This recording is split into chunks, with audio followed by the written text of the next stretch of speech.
wanted to review this movie for a very long time, and this movie is Bridge to Terabithia, one of my favorite Disney movies that I haven't even watched since decades.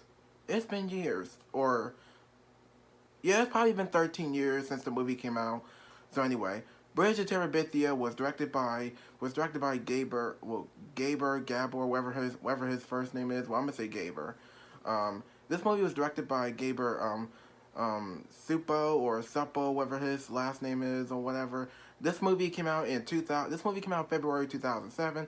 It stars Joshua Hutcherson, stars Anna Sophia Robb, Robert Patrick, Zoe Deschanel, whatever her last name is, and Bailey Madison. This is actually one of my favorite Disney movies that I have been wanted to review for a long time since I've seen this movie as a child. I didn't go to the movies to see this. I've seen this movie on DVD since it first came out. I actually watched it. I've seen this movie a couple of times. I actually love this movie. This movie was pretty awesome. This movie was on hook. This movie is like the book though. Basically, what this movie starts off with Jess. This movie starts off with Jess, who lives with his fam. Jess lives with his family. It's his first day. So Jess lives on this little farm or wherever it is, and it's his first day of school. He's getting picked on and bullied and teased in school a little bit. He meets this young girl named Leslie.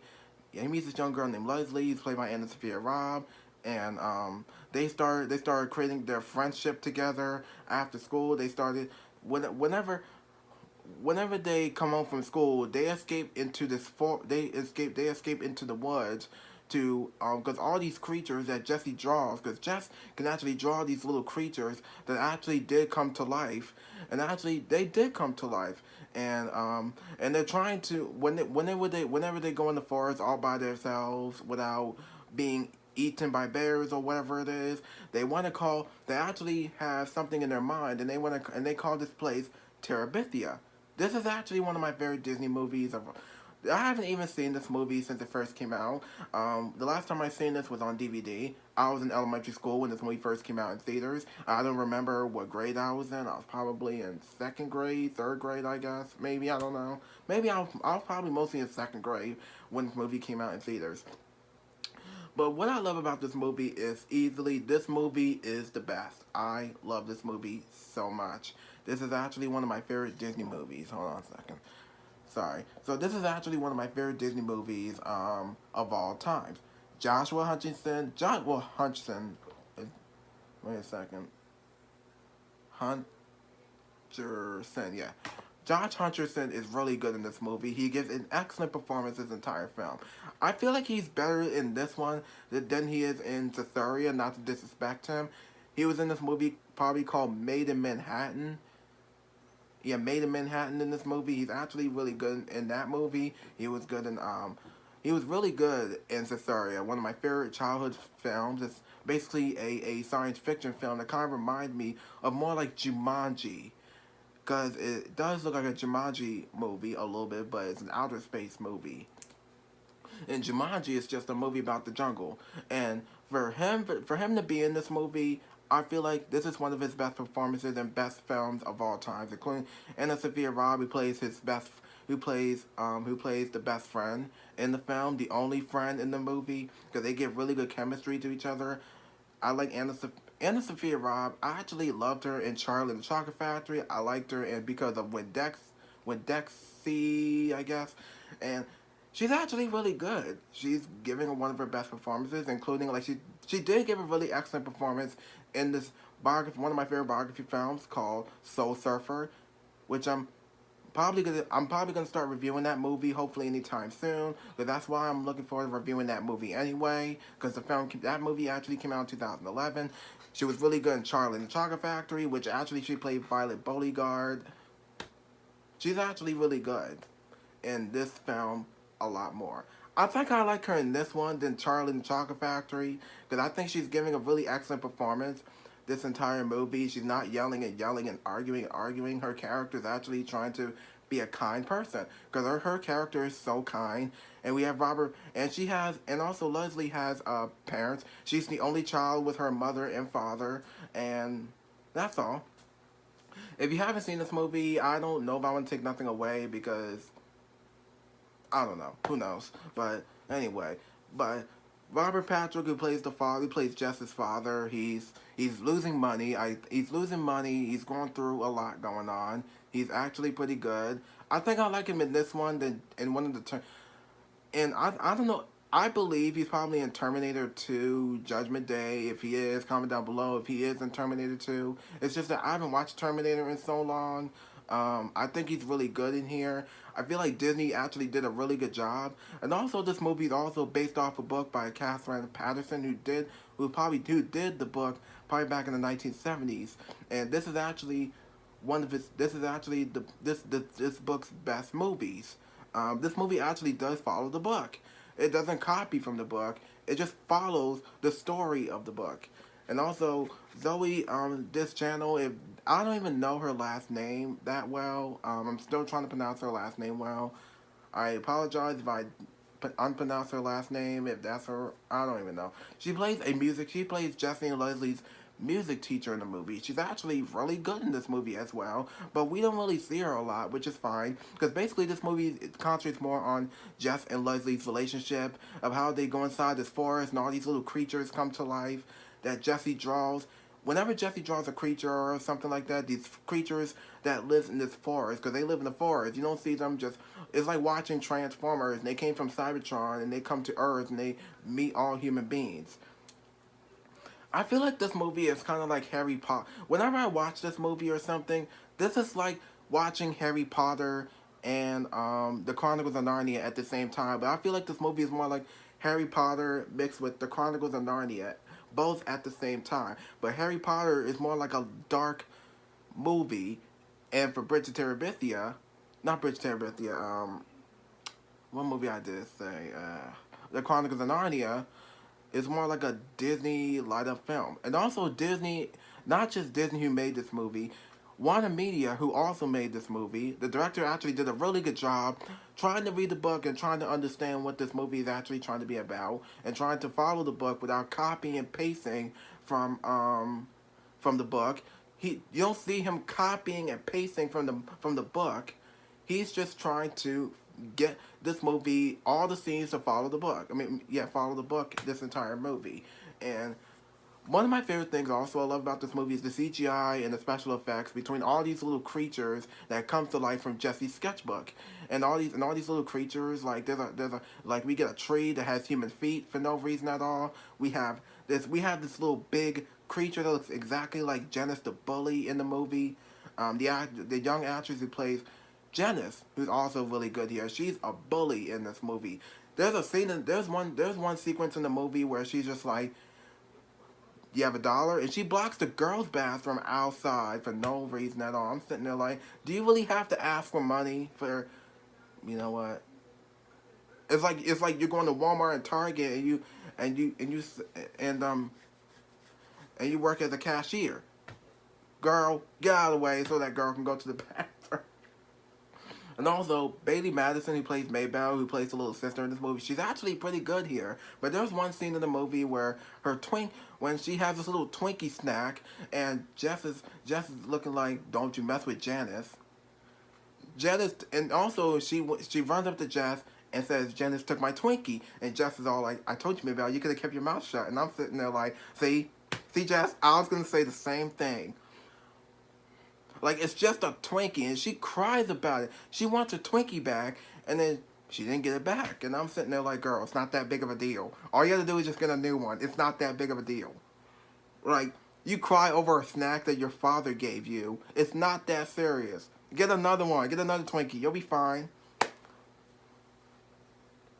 What is wrong with? I don't understand.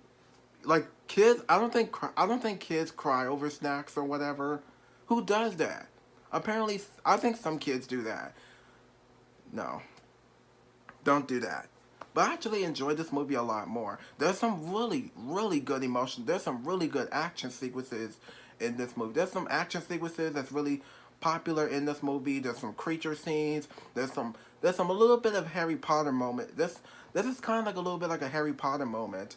A little bit like Harry Potter and the Chronicles of Narnia film. I mean, well, parts of the movie. But actually, one of my best things about this movie is Leslie and Jess is giving a really good chemistry.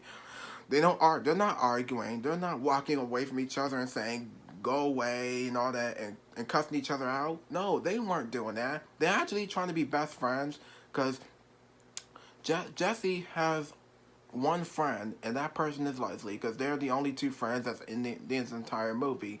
They're like partners. They're like brother and sister like situation, and it's actually really good.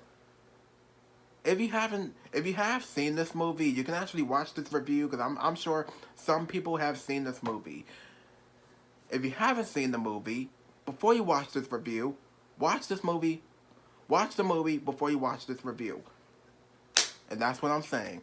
And one of my favorite, there's some shocking moments in this. There's one shocking moment um when when Jesse actually came home from the museum from hanging out with his teacher, his music teacher, from going to some kind of museum, and the father, well, the father was saying that Leslie has died. She died, he actually did tell Jesse how she died, and then Jess thinks he's lying. Okay, so I think what the father said, I think he said something about your friend Leslie is dead. She drowned in the creek this morning. Apparently, she swung across the rope and then it broke, and then she hit her head. I felt really bad. I felt really sad for her because I was really sad about that moment when she was when she passed away. She was drowned. She's dead, and I felt really upset. I felt really upset about it. And then Jess thinks he's lying because Jess thinks he's making it up, and then it was true. And then I was just like, this is not good. I felt really bad. I felt bad for just the entire movie when he's just going through a lot. He's getting bullied in school. He's getting picked on, but Leslie has his back all the time. Because that was Leslie's last goodbye when they were out in the rain, and that was really shocking. That was really emotional. That was one of my favorite. That was one of my biggest things about I really enjoyed about this movie. But the problem is Leslie's gone. And the solution is, I know Jess has been thinking about Leslie before she was recently gone, and I understand that, and I felt really bad for him this entire movie. Now I always feel bad for him, and I always feel bad for him. I'm always feeling bad for Leslie. I'm always feeling bad for these two characters because they're not making other friends. This entire movie because other students think they're weird, and there's one kid in the movie that bullies Jess, be like beep beep beep beep beep beep beep beep beep. Beep, beep, beep, beep, beep, beep, beep, beep, beep. What do you think it is? My loser detective. Beep, beep, beep. I'm sitting there like, you don't leave that kid alone. He's going to turn around and punch you in the face. And we have Mrs. Myers in this movie, who's recently a character. She plays like a English teacher in this movie. She's actually, she's just, that teacher is no joke. She does not play around. She's just like, you boys and girls, put your electronics away right now. My God, that teacher is hardcore. Because Mrs. Myers in this movie is really hardcore in this movie. She is hardcore. This entire movie, she ain't playing around with other students. She's just like, if y'all talk this entire class, you will be in detention. You hear me? Jeez, lady, it's not that serious. Like, I understand teachers can be serious these days. I understand we don't have a favorite teacher. Sometimes, like back in high school, I didn't have a favorite teacher at that time. Back in high school or middle school, it's okay. We all don't have favorite teachers in elementary school, middle school, high school, and colleges. I understand we don't have a favorite teacher. That's all. But yeah. But that was one of the best things I love about this movie. Is basically this entire film is basically not copying from the book, but actually following some scenes, some really good scenes. But sometimes there's some scenes in this movie that doesn't follow the book. Because the director actually was like, I didn't want to copy. I'm just trying to get this movie to follow the book. And actually, he did a really good job not copying. He's just trying to do his job. You don't see him just like, I think I did something wrong here. We're going to have to reshoot it again. And no, I understand some directors do make mistakes. Directors, they make mistakes like Michael Bay made the Transformers movies. Like the director who made the Teenage Mutant Ninja Turtles movies. You can't blame the director for everything. You can't blame an actor or an actress who plays in a movie for giving a bad performance get really good performances, get really bad fighting sequences or whatever. It's basically the logos. Blame the intro logos fault. Blame them. Blame Paramount, Disney, Sony, blame Warner Brothers, or blame DC Comics, Marvel. Blame them. Don't blame the actors or the director. Like, the director actually did a really good job with this movie. He's trying to get the book and movie all into one big mixed together without copying and pasting, but just following. Because this movie actually does follow the book, this entire movie, and I really had a really good time watching this movie again. And whenever I watch this movie, it actually does like Harry. It's like Harry Potter and the Chronicles of Narnia all into one. But it doesn't copy from those movies. It does remind you of it without copying from those movies. But actually, there's a dog in this movie that's actually Leslie's dog. You know, even though I love dogs, I'm a big dog lover. I love dogs. But the dog is really good in the movie. Dog's really good. But we don't really see the dog a lot, which is fine. But basically, this movie, what I love about this movie is the movie actually concentrates more on Jesse and Leslie's relationship, of how they get inside this forest, and also there's one scene in the movie where where Leslie and Jess were trying to fight these little beaver looking creatures, and actually that was one of my favorite scenes I love about this movie, because actually this movie is really perfect, like the book. I know sometimes when you read the book that's based off a movie, like The Fault in Our Stars, one of my favorite films. I read the book like once. It was fine, but I love the movie better than the book. You know, I'd rather watch the movies than reading the books, because I understand they're long. Um, that's all. It's just, it is what it is. So it's a Disney movie. Disney did a really good job trying to, what Disney actually did, Disney and Warner Media actually did. Actually did a really good job trying to do the same what the director did, and they actually did an excellent job with this movie. And that's all I gotta say for this Disney movie. Right, that's all I gotta say for this movie review for Bridge to Terabithia. I understand if you haven't seen this movie in a long time. I understand if you haven't even watch the movie before you review it. Well, I'm sorry, before I watch. No, watch the movie before you watch this review for Bridge to Terabithia. And that's all I got. That's all I gotta say for this. Sorry about the lighting in the background, but that's all I gotta say for this movie review for Bridge to Terabithia, one of my favorite Disney movies. So be sure to like, subscribe, press notification button, follow me on Instagram, comment down below, and I'll see you on my next video. And thank you for watching.